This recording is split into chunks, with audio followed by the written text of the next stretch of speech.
la ayudantía para después subirla a la plataforma y que el resto de los compañeros y compañeras que no pudieron participar la puedan ver. No creo que sea necesario que me vuelva a presentar, pero mi nombre es Teresa Valdebenito, administradora pública de profesión, y los estaré acompañando como su tutora académica durante todo este proceso. Y ya lo he estado acompañando, en realidad vamos como en la 4ª semana, ha pasado rápido el tiempo. Y voy a comenzar a compartir para empezar. Hola, Valesca. Voy a comenzar a compartir la pantalla, ¿ya?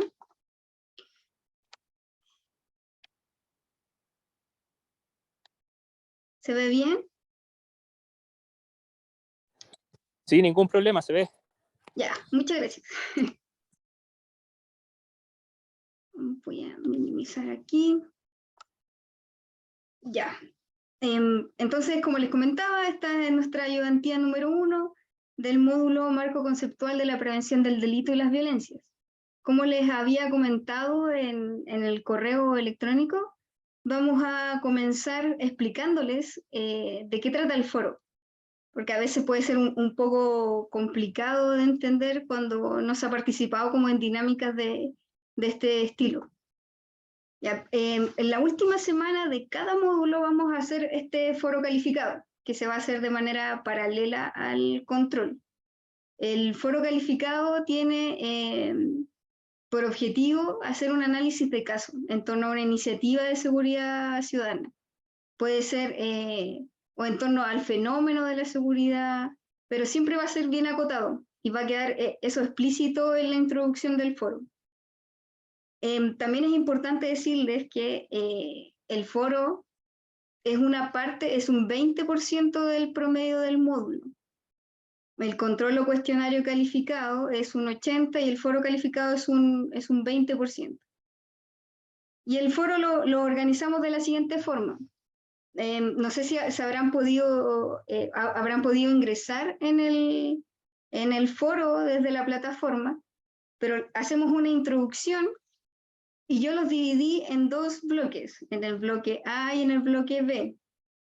Es súper importante que eso lo tengan en cuenta, a qué bloque van a pertenecer, porque eso va a significar las preguntas que van a responder y también el tiempo en el que van a responder, que se lo voy a explicar en la lámina siguiente. Entonces, presentamos el caso y adjuntamos enlaces de documentos, recursos audiovisuales, que también están en la descripción, que tienen un color azul. Ya, entonces, como les decía, vamos a ver lo del tiempo. Entonces tenemos una semana, lunes a viernes. El bloque A va a responder desde el lunes, martes y miércoles. Y el bloque B tendrá miércoles, jueves y viernes. Esto es importante porque el bloque B va a comentar las respuestas del bloque A. Por eso es súper importante que tengan eso en consideración, como con solidaridad también para sus compañeros y compañeras del bloque B, que los del bloque A puedan hacerlo en los tiempos debidos.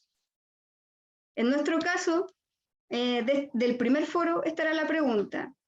Identifique y describa al menos un enfoque que refiera a las causas de la violencia, señaladas por los participantes del video.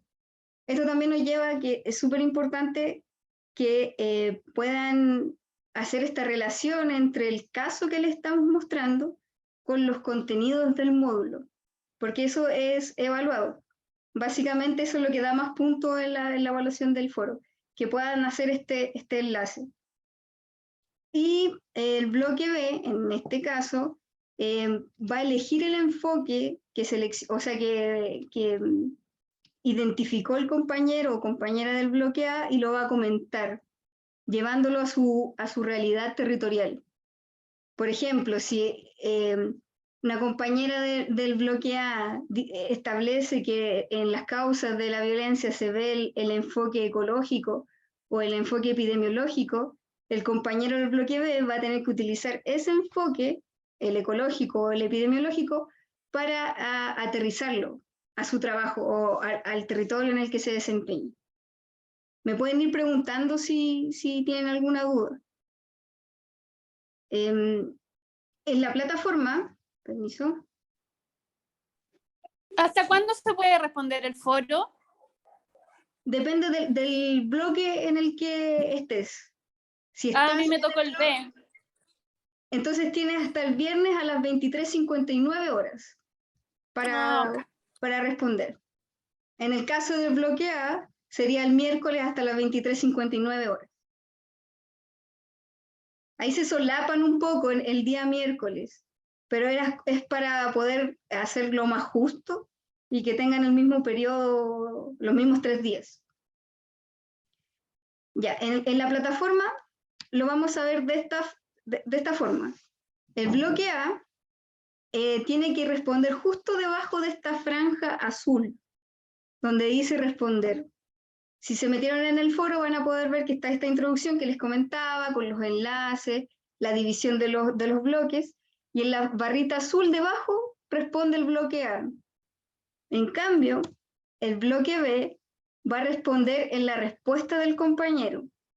Supongamos que elegimos a Carla Gabrieli para nuestro caso y queremos comentar su respuesta. Debemos apretar entonces responder en la respuesta de la compañera. Eso básicamente sería el foro. Quizás no es tan complicado, pero a veces cuando uno solo lee las instrucciones puede serlo. No sé si tienen alguna otra duda al respecto, ¿no? Ya. Entonces ahora me voy a ir a algo que se me olvidaba decir. En el control tienen que estar en consideración de que tienen 1 hora para responder, igual que en el de la prueba diagnóstica. Entonces cuando ustedes abran el control, no pueden volver a cerrarlo y abrirlo. No sé si se entiende, pero es como una oportunidad y tienen 1 hora. Si llegasen a cerrarlo, por ejemplo, y no respondieron ninguna, van a tener 0 puntos en el control. Así que cuando se deciden hacerlo, tengan en consideración que tienen 1 hora para responderlo y hacerlo de manera preparada y más tranquila. Ya. Ahora veamos los contenidos del módulo. Consulta, ¿dónde Dime. puedo ver en qué bloque estoy, en el A o en el B? En la introducción del foro, cuando ustedes ingresan Ya. a la plataforma, en las partes de las actividades, si ingresan al foro, va a salir una introducción. A ver, no sé si quizás podría compartirles pantalla para mostrarles cómo ingresar a esa parte. A ver.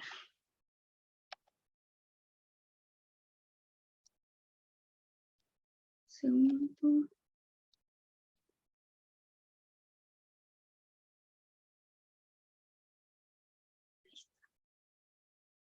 Ya, entonces esta es la página inicial de Moodle. Entonces vamos hacia, bueno, a mí me salen los 2 diplomados en lo que estoy, pero vamos a proyectos. Bajamos, tenemos que estar en el módulo 1, ahí tenía el módulo 0, el módulo 1. Bajamos, y debería salir en esta parte el foro calificado.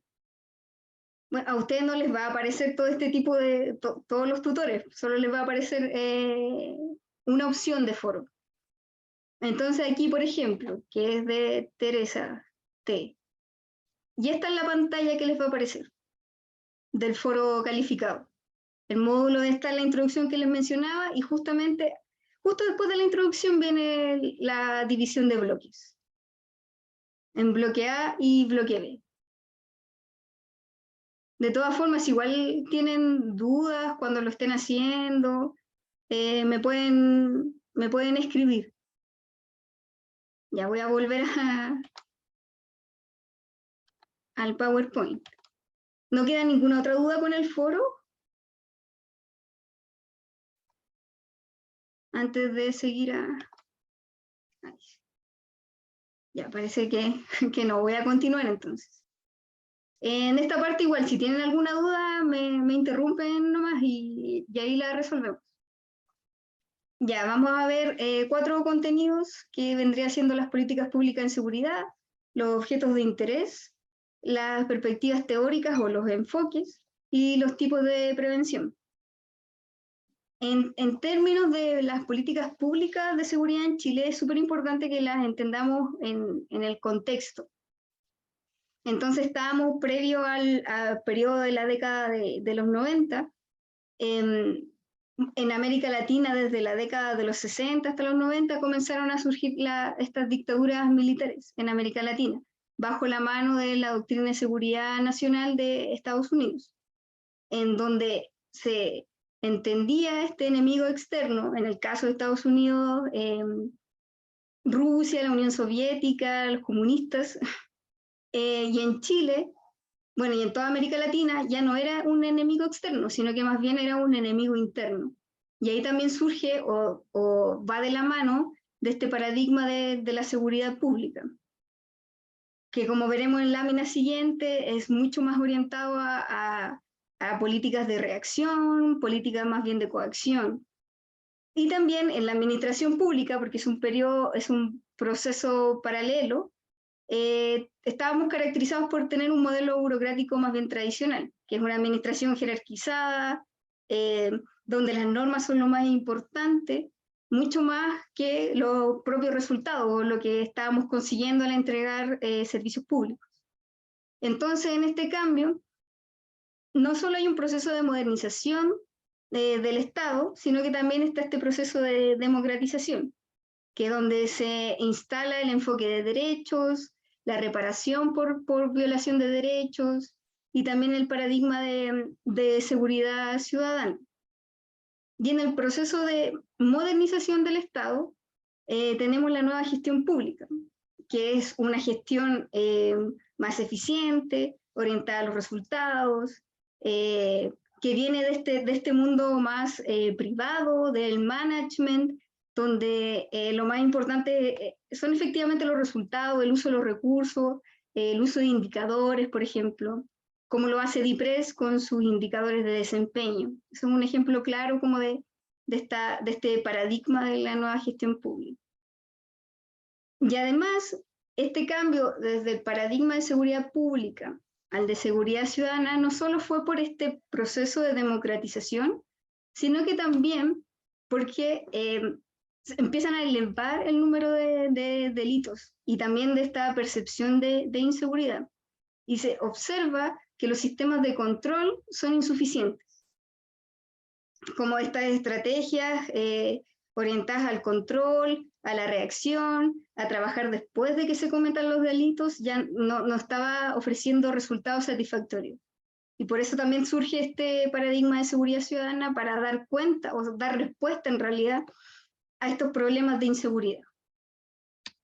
En concreto, las diferencias entre ambos paradigmas es que el paradigma de seguridad pública, que también se conoce como de mano dura, no sé si han escuchado, pero medidas de mano dura que a veces se habla, son medidas más bien punitivas y represivas, donde esta triada policía, sistema de justicia y sistema penitenciario es fundamental. Toda esta mirada de los sistemas de control, que es más bien sistema de control formal, es súper importante. Y las acciones que privilegia este paradigma, por ejemplo, estos son ejemplos, es el endurecimiento de penas, la ampliación de potestades de la policía, la instauración de medidas de excepcionalidad como los toques de queda. Bueno, podrán deducir que igual varias de estas medidas se continúan aplicando. Y eso significa que no es como pasamos la década de los 90 y dejamos un paradigma de lado y ahora estamos solo con este paradigma, sino que conviven entre ellos, por lo menos en términos más de acciones, más de términos prácticos, siguen habiendo este tipo de medidas. Por ejemplo, el control de identidad, que igual es una medida más bien nueva, que debe haber nacido como el 2016 quizás, o quizá incluso más cerca. Es un claro ejemplo de una acción bajo el paradigma de seguridad pública. Y por otro lado tenemos este paradigma de seguridad ciudadana, que observa los delitos como un fenómeno con múltiples causas. Eso es muy importante porque entonces nos lleva desde el reaccionar a los actos delictivos y violentos a ver cuáles son las causas de estos actos delictivos. Desde la puerta, por aquí. No estoy tocando nada, no puedo creer. Pero, y las acciones que privilegia son intervenciones integrales, multisectoriales, que fortalezcan los factores protectores, que incidan en factores de riesgo. Se habla también de esta perspectiva de la coproducción de la seguridad, no sé si la han escuchado, la gobernanza de la seguridad, que es cuando trabajamos todos de manera conjunta para disminuir los delitos, para disminuir la percepción de inseguridad, y por esa razón adquiere tanta importancia el nivel local. Porque en el nivel local, como ustedes sabrán mucho mejor que yo, es donde se implementan las medidas, donde se viven estos problemas delictuales, donde se viven estos problemas de actos violentos, etc. Y también promueve la participación de la sociedad civil, también de la mano de esto de la coproducción de la seguridad y la gestión con base en evidencia. Que eso igual podríamos relacionarlo un poco con la modernización del Estado y este paradigma de la nueva gestión pública, que es el tema de los indicadores y de basarnos en evidencia y de evaluar nuestras iniciativas. Los objetos de interés en las estrategias preventivas. Como podrán haber visto en la lectura, son 6, básicamente, que por lo menos son los más importantes, que consideramos relevar, que primero es la conducta desviada. Esta la entenderemos como cualquier comportamiento que se aleje de la normalidad o de lo que la sociedad considera normal, y por ende gana esa desaprobación del resto. Un ejemplo súper claro podría ser andar desnudo en la calle. Eso claramente tendría la desaprobación de la gente. O quizás más contingente el tema del uso de las mascarillas. Las personas que no usaban mascarillas, sobre todo al inicio de la pandemia, ganaba esta desaprobación del resto. Al final no usar la mascarilla era considerado una conducta desviada. Ya, delitos. Delitos es todo acto, conducta u omisión penado por la ley o el derecho penal. Y se encuentra, esto es súper importante, interrelacionado con el concepto de conducta desviada. ¿Qué significa esto? Que aquello que podemos considerar conducta desviada podría llegar a pasar a ser un delito, a ser constitutivo de delito. Por ejemplo, esto de no utilizar la mascarilla. Podría haber sido constitutivo de delito, aunque creo que acá solo era multa, pero no estoy muy segura. Pero no era un delito, pero podría haberlo sido. Un caso donde el proceso es a la inversa, que es delito, pero por los cambios culturales, deja de ser un delito considerado así. Como el tema que la profesora Alejandra Amor mencionaba sobre la homosexualidad, que antes era considerada sodomía por el Código Penal, pero por estos cambios culturales ya no lo es, ya no es un delito la homosexualidad. O la sodomía en este caso, que era como en lo que se entrelazaba. ¿Te puedo hacer una consulta? Dime, sí. Es que prefiero hacerte la consulta ahora que avanzar en el tema, porque me quedó una pregunta. Dime. Cuando hablamos de estos paradigmas de seguridad pública y seguridad ciudadana, obviamente hay diferencias entre ellos. Sí. La duda que a mí me nace es que, claro, como en el 2016, 2015, si mal no recuerdo, se permite la creación, bajo la ley 20.965, de las creaciones de las direcciones de seguridad pública en los municipios. ¿Por qué se les denomina a nivel de la ley que impone que se tiene que llamar Dirección de Seguridad Pública? Seguridad Pública es al final el trabajo que se hace más que nada... Espérate, que hablando de seguridad estoy en la oficina todavía. Sí, no te preocupes. El trabajo que hacemos más como municipio es desde la seguridad ciudadana, porque a través de nuestro Plan Comunal de Seguridad Pública, nuestro Consejo Comunal de Seguridad Pública, trabajamos el tema de los factores de riesgo, hacemos prevención. Entonces, ¿por qué está como, no sé si dicotomía, pero por qué se instaura desde la ley que se deben llamar direcciones de seguridad pública? Es al final el trabajo que se hace más desde la seguridad ciudadana. Una duda como que me quedo en relación a eso. No, y es súper importante esa acotación en realidad. Lo habíamos visto con la profesora Alejandra Moore, de que muchas veces esta terminología termina un poco confundiendo, pero efectivamente, como mencionas tú, el Plan Comunal de Seguridad Pública, a pesar de llamarse seguridad pública, sí está bajo el paradigma de la seguridad ciudadana. Y es un tema más bien normativo. O sea, esa es mi posición, yo creo, porque el tema es, se llama Ministerio de Seguridad Pública. Quizá si llega a haber un cambio de paradigma desde el nivel central, podría llamarse Ministerio de Seguridad Ciudadana, quizás. Y ahí el resto de las leyes podrían ir de la mano con estos cambios que son más de fondo. Claro. Pero justamente tienes mucha razón.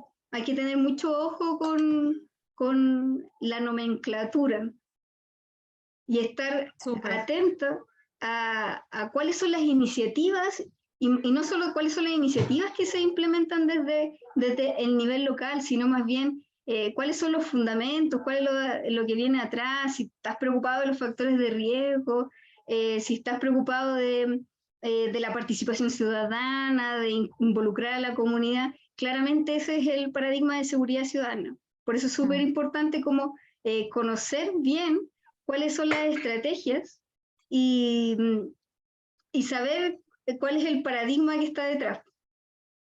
Que al final es algo que viene mucho más... No, gracias a ti por la pregunta.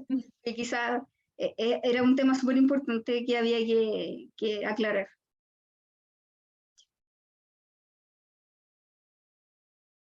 Ya, continuando, en el tema de las violencias, vamos a considerar la definición que hace Galtung. No se me quedó pegado, ¿cierto? Siento que se me quedó pegado, ¿no? Ahí están los objetos de interés de la estrategia preventiva. Ya, perdón. Ahora sí. Las violencias, tenemos la violencia cultural, la violencia estructural y la directa. La violencia cultural es aquella que se ejerce por motivos de la cultura. Por ejemplo, si yo discrimino a alguien por su idioma o por su vestimenta, eso vendría siendo la violencia cultural, como el racismo, la islamofobia, etc. La violencia estructural, como su nombre lo indica, es aquella que proviene como de las estructuras económicas, estructuras de gobierno, institucionales. Por ejemplo, la desigualdad social, la inequidad en el acceso a los servicios, que son más bien de un ámbito mucho más general y más amplio. Y por último, la violencia directa, que es la más fácil, es aquella que podemos observar. Por ejemplo, los golpes, o si yo veo a alguien insultando a otra persona, que es una agresión verbal, torturas, homicidios, todo eso es violencia directa.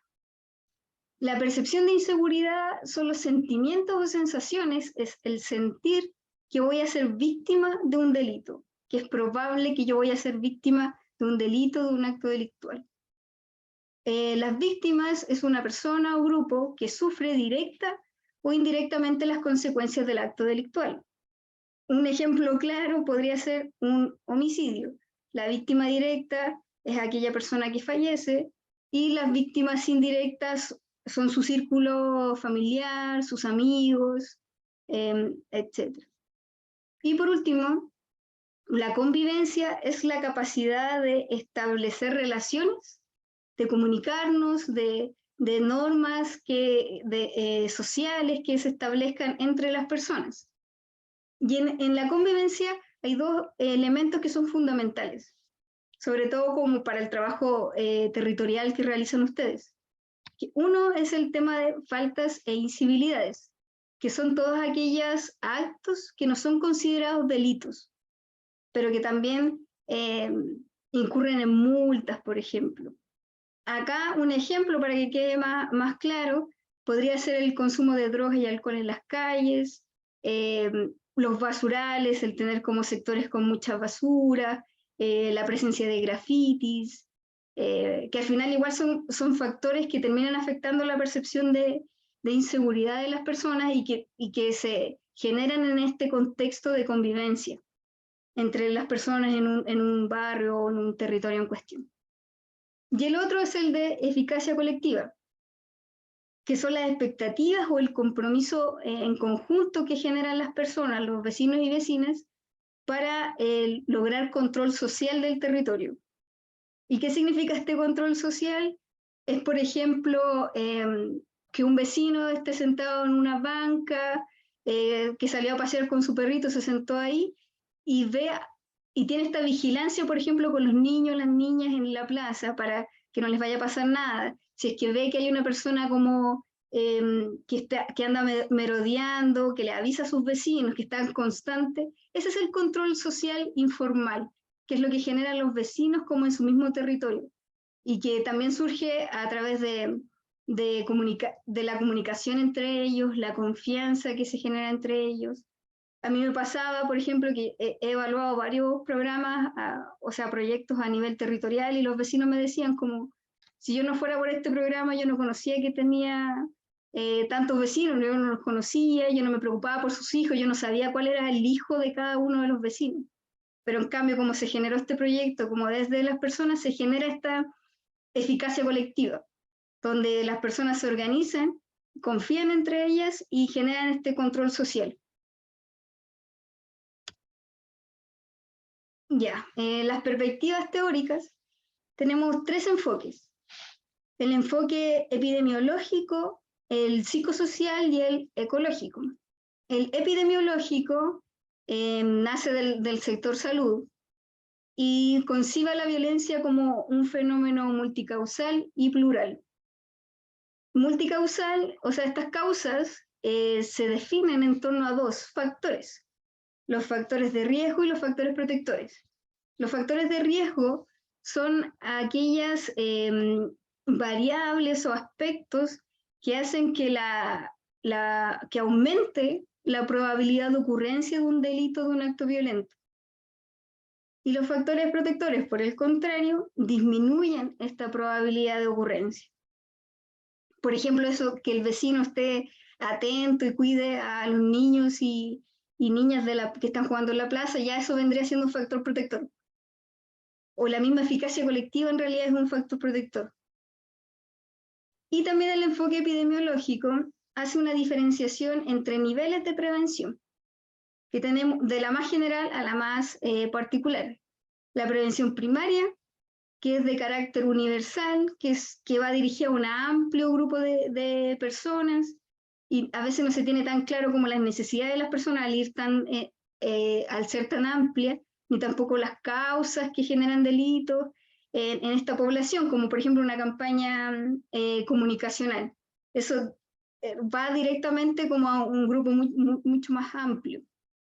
La prevención secundaria, por su parte, va dirigida a individuos o grupos que identificamos como probables de cometer delitos o actos violentos, y también aquellas que son víctimas. O sea, en otras palabras, para ponerlo más simple, son posibles infractores y posibles víctimas, que por ejemplo el contexto familiar, el contexto comunitario, nos hacen pensar, a través de evidencia obviamente, que es probable que estas personas, estos individuos o estos grupos, vayan a cometer delitos. Y por último, la terciaria, que ya es la más específica, nos dirigimos a intervenir directamente a aquellos que son infractores y víctimas. personas que han pasado por el sistema judicial, mujeres víctimas de delito, por ejemplo, la reinserción social, por ejemplo, también es claro de prevención terciaria. Vamos a ver, entiendo que esto puede ser un poco más complejo, el tema de los enfoques, así que vamos a ver un ejemplo. Supongamos que tenemos un proyecto contra la violencia escolar y la población a intervenir son niños, niñas y adolescentes que asisten a un establecimiento escolar que presenta elevados índices de vulnerabilidad social y violencia. Los factores de riesgo en este caso podrían ser, por ejemplo, la violencia intrafamiliar, el consumo de droga y alcohol, no solo de los niños y niñas, sino que también de la familia o en la comunidad, en el barrio, que eso se observe mucho, la negligencia parental, etc. Factores protectores, en este caso, las habilidades comunicativas de la familia, de los niños, de los profesores, la empatía, la presencia de actividades prosociales en el barrio, etc. Y el nivel de prevención en este caso podría ser secundaria y terciaria. Secundaria porque la información que tenemos es que un establecimiento escolar que tiene altos índices de vulnerabilidad social. Por ende, podríamos hacer campañas, hacer intervenciones que apunten a estos posibles infractores o posibles víctimas, al tener estas características del establecimiento educacional. Pero también podría ser terciaria, porque otra información que se nos da es que tiene altos índices de violencia escolar. Entonces, efectivamente, tenemos niños y niñas o adolescentes que cometen actos violentos, bullying, y tenemos víctimas de estos actos violentos. Así que también podríamos hacer ese tipo de intervención. No sé si tienen alguna duda o queda más claro con el ejemplo. Voy a continuar. El segundo enfoque es el enfoque ecológico. El ecológico surge gracias a la Escuela de Chicago, a sociólogos de la Escuela de Chicago, y que empiezan a observar por qué hay ciudades o partes de la ciudad que tienen elevados índices de delincuencia y tenemos otras que no. Lo que dicen estos autores, estos criminólogos, es que la desorganización social se explica por tres factores: el bajo nivel socioeconómico, la alta movilidad residencial y la heterogeneidad racial. Estamos hablando igual de una ciudad enorme como Chicago, en la década del 40 del siglo pasado, así que igual hay que tener en consideración eso cuando vemos este tipo de factores.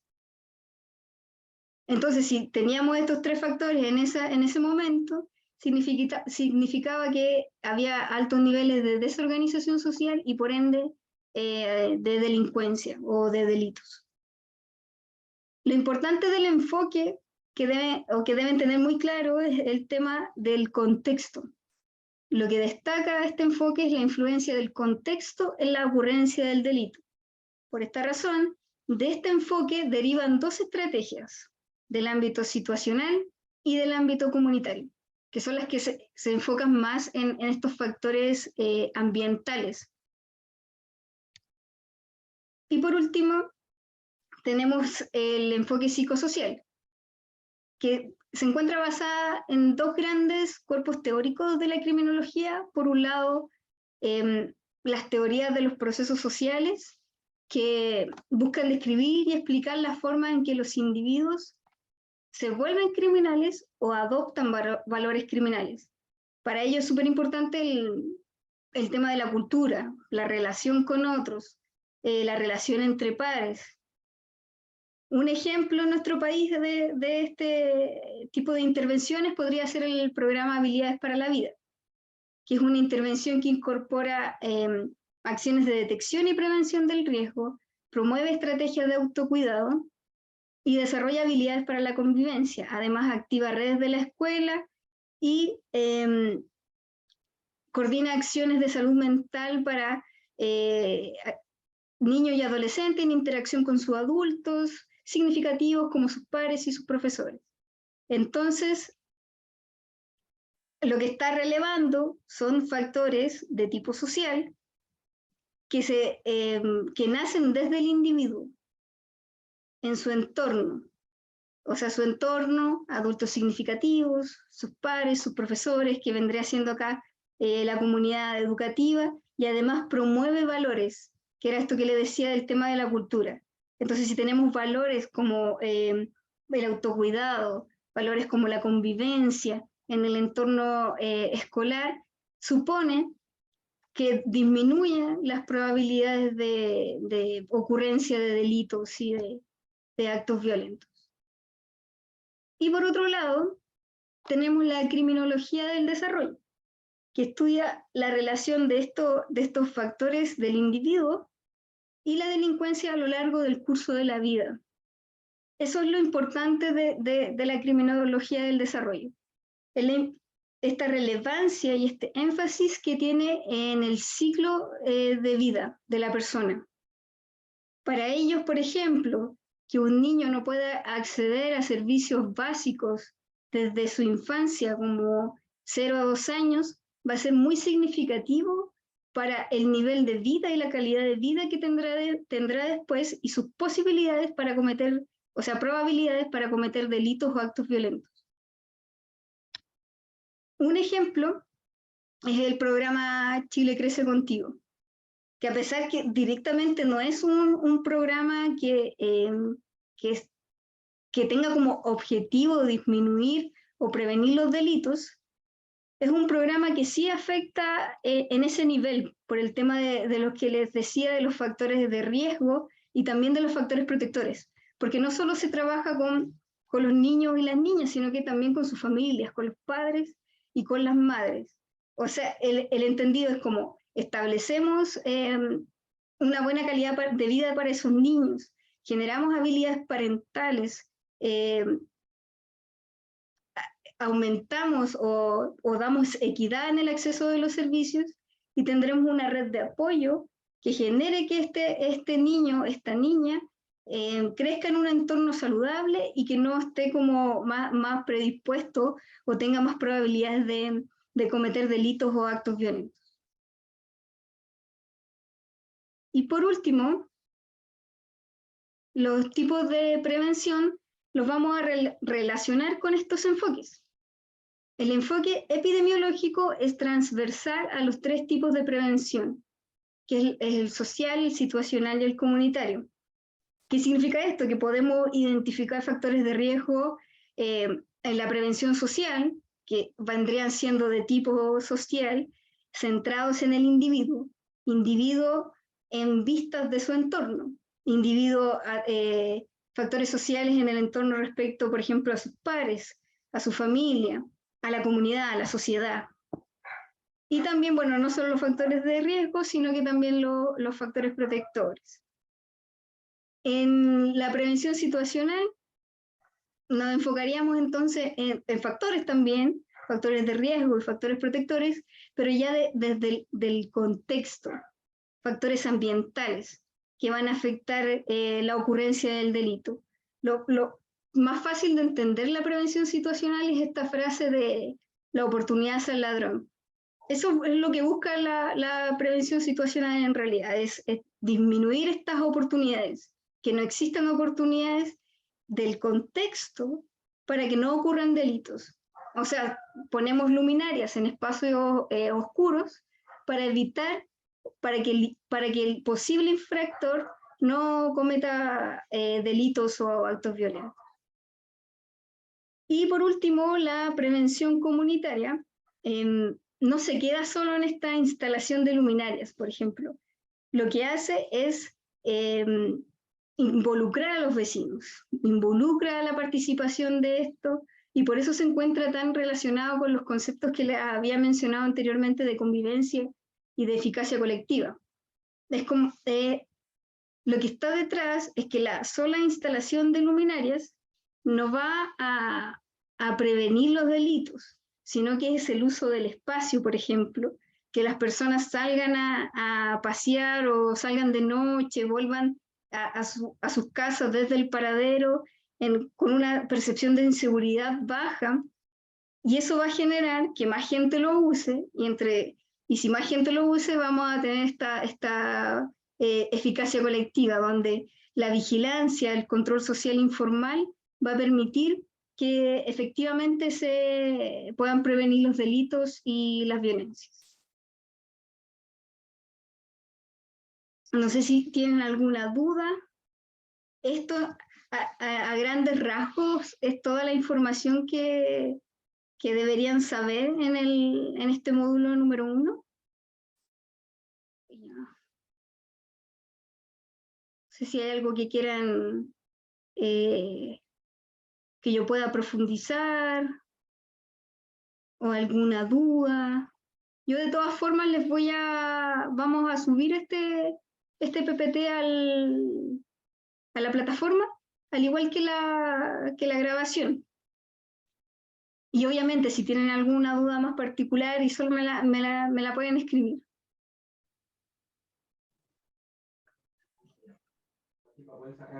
Teresa, ¿aló? ¿Dime? ¿Te escucha?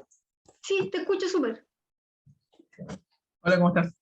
Disculpa por el atraso. 10 minutos me atrasé porque estaba en una reunión, pero mira, referente a lo último que estabas hablando sobre los tipos de prevención, solamente quiero darte mi análisis para saber que tú me digas que sí es así o no, me entendiste mal. Se supone que la prevención social va en este caso dirigida más que nada al individuo, individual, a pesar de tener como una especie de enfoque psicosocial. O sea, es el individuo en relación con su entorno. Ya, perfecto. O sea, no es como que yo esté buscando, por ejemplo, los factores de riesgo de la familia. Es como el individuo en relación a su familia. Por eso yo hablaba en este caso del proyecto de violencia contra la violencia escolar, la negligencia parental. Si te das cuenta, igual está ese como enlace desde el niño, lo que podría afectar su familia en términos de negligencia parental. Ya, perfecto. Y en este caso ya después pasamos a lo que es la prevención situacional, que ya, claro, eso lo tengo más que entendido. El ambiente en este caso, más fácil. Y en este caso después vendría la prevención comunitaria, que tal cual como dice su nombre, ya involucra a toda la comunidad en este caso para poder potenciar a lo que es en este caso el control social informal, etcétera, etcétera. Sí, exactamente. Ya, igual, perfecto. Es importante que consideren como la estamos observando en el diplomado, como separamos en proyectos de prevención social y proyectos de prevención situacional, es que estamos diciendo igual que el componente comunitario de esta prevención comunitaria es importante que la implementemos en ambos tipos de proyectos. Ya, como perfecto. Si igual estamos viendo el tema de nuevo voy a volver al proyecto contra la violencia escolar.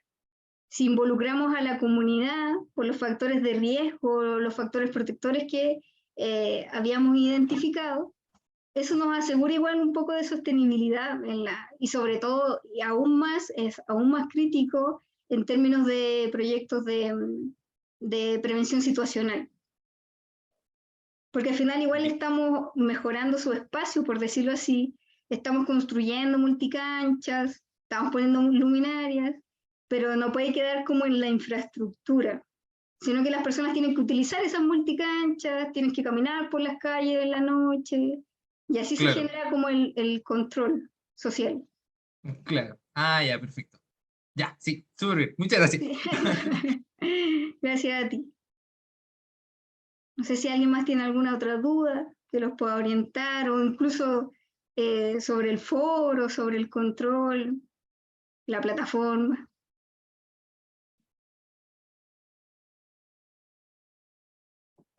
Parece que tengo una.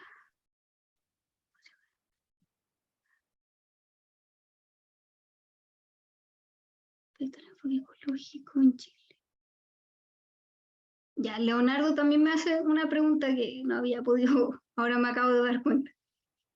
Me dice, respecto al enfoque ecológico en Chile, ¿podría aplicar la heterogeneidad cultural por la llegada de migrantes? O sea, podrías hacer como un estudio para poder saber si, perdón. O sea, es efectivo que el tipo de delitos ha ido cambiando. Quizás antes nos preocupábamos de un tipo de delitos, pero ahora estos se han ampliado. Y eso quizás puede generar como otros tipos también de víctimas o de victimología, perdón. Pero habría que hacer como un estudio en particular. Yo la verdad, igual es un proceso súper más nuevo, como para que pueda ser tajante al respecto y decirte sí, la heterogeneidad racial ahora también es un elemento del enfoque ecológico que nos permite como decir, ah, mira, en los lugares donde hay más heterogeneidad racial, o de migrantes en realidad, porque decir heterogeneidad racial igual es súper feo, sino que mayor cantidad de migrantes o de extranjeros en ciertos lugares te va a decir como automáticamente que ahí hay más probabilidades de que se cometan delitos o violencias. Tendrían que haber estudios al respecto, que estudien esta dinámica y que es súper contingente en todo caso.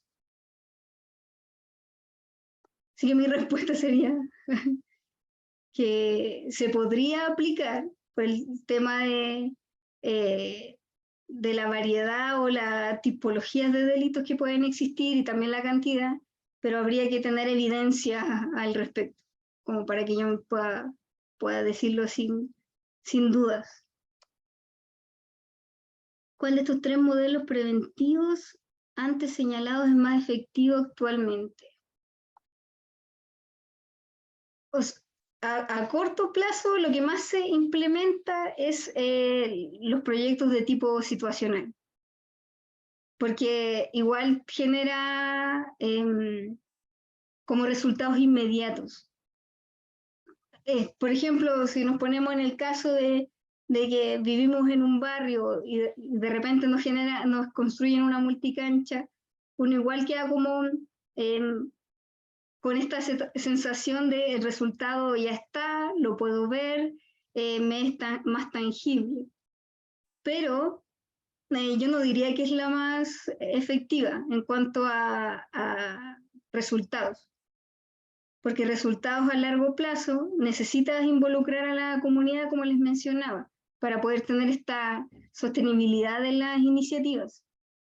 Porque o si no va a quedar en construir la multicancha y lo logré, y volvemos a la nueva gestión pública donde tengo indicadores y los resultados son positivos. Porque mi meta era generar, o sea, construir la multicancha y mi resultado es construir una multicancha. Pero en cambio, en el enfoque social, sobre todo si combinamos cualquiera de los dos con el ámbito comunitario, vas a tener resultados más a largo plazo y más sostenibles. El trabajar con las familias, el mismo programa Chile Crece Contigo, el preocuparnos de los factores de riesgo de las personas, significa también ponernos como en su contexto particular, saber cuáles son sus problemáticas y hacer esta estrategia de más de largo plazo, que generan mucho mejores resultados. O sea, la evidencia lo dice. Hay varios estudios que dicen que todo este tipo de proyectos de tipo social son mucho más efectivos que los proyectos de tipo situacional. Pero, o sea, tampoco estoy diciendo que los de tipo situacional sean malos, sino que hay que combinarlos, hay que implementarlos con iniciativas de tipo social y también con este componente comunitario. Eso es lo que ha dado mayores resultados, sobre todo en América Latina, que es lo que nos convoca principalmente.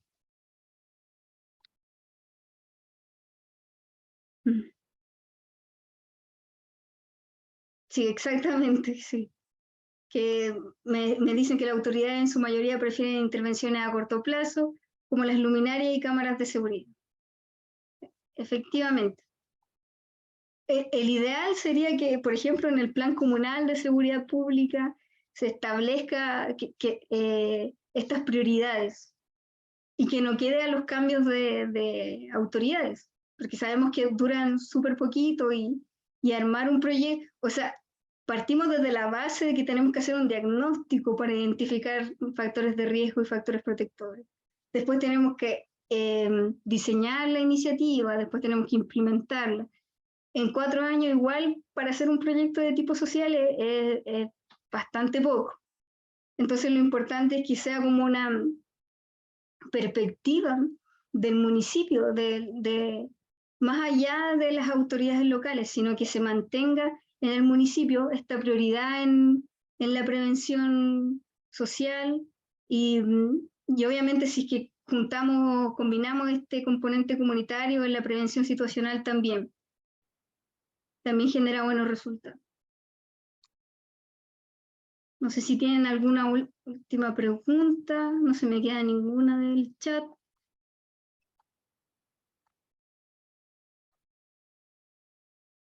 Dime, Silvana.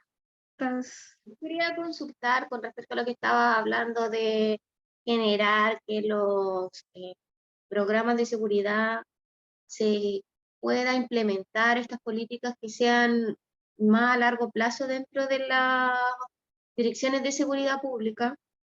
Y yo creo que tiene que ver un poco más porque exista la voluntad de generar estos programas a largo plazo que pase de una administración a otra. No sé si me comprendo, que independientemente de la administración local que haya, estos programas sean de 8, 10, de 8, 12, 16 años, según cómo vaya el sistema moviéndose con respecto al tema que se va a tratar, porque por ejemplo la violencia de género va a ser ahora, mañana y siempre.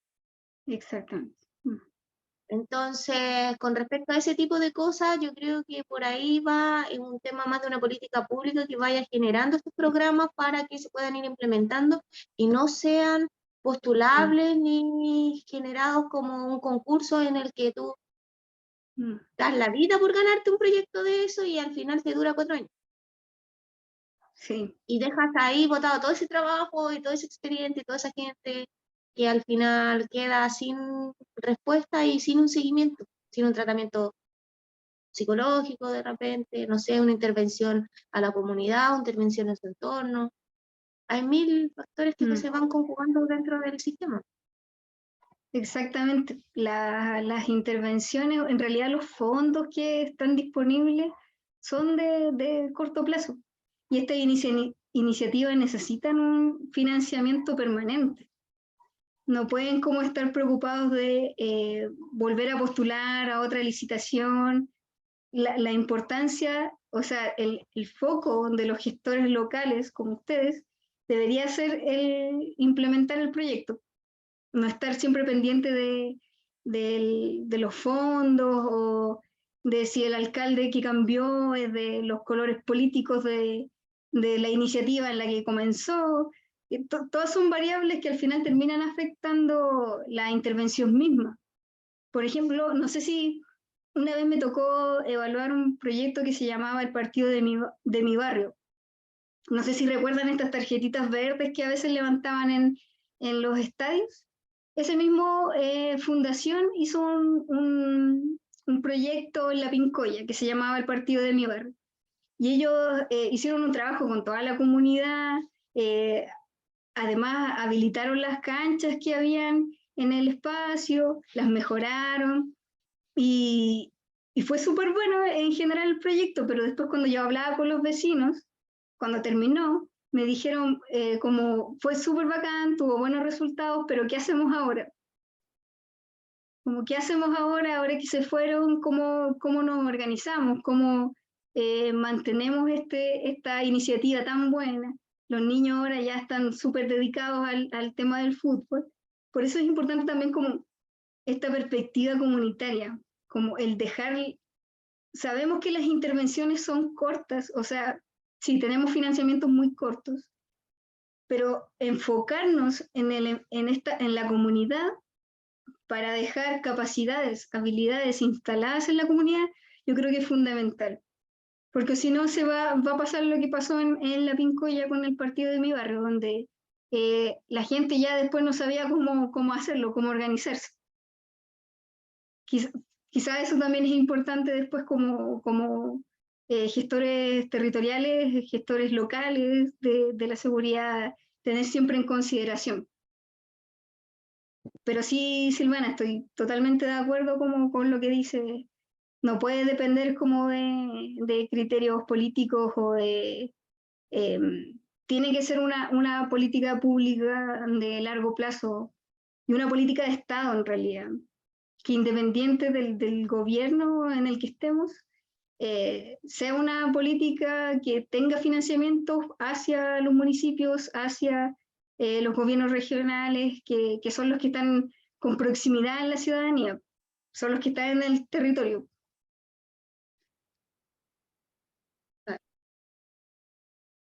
Gracias. Sí. ¿Alguien más? Parece que ahora los GORES de seguridad, los gobiernos regionales de seguridad también, sí. Creo que voy a dar por finalizada esta primera ayudantía. Espero que les haya servido, sobre todo, o sea, no solo por temas de contenido, sino también para saber bien cómo responder el foro. Mañana va a estar esta grabación subida a la plataforma para que la puedan revisar, sobre todo los que llegaron más tarde. Pero estoy siempre abierta a sus dudas. Ustedes me pueden escribir a la hora que quieran y yo les voy a responder lo más pronto posible. Y eso, muchas gracias de verdad Vino harta gente, no pensé que iba a venir tanta gente, pero se los agradezco mucho. Se nota el interés y el compromiso. Que estén súper bien. Chao.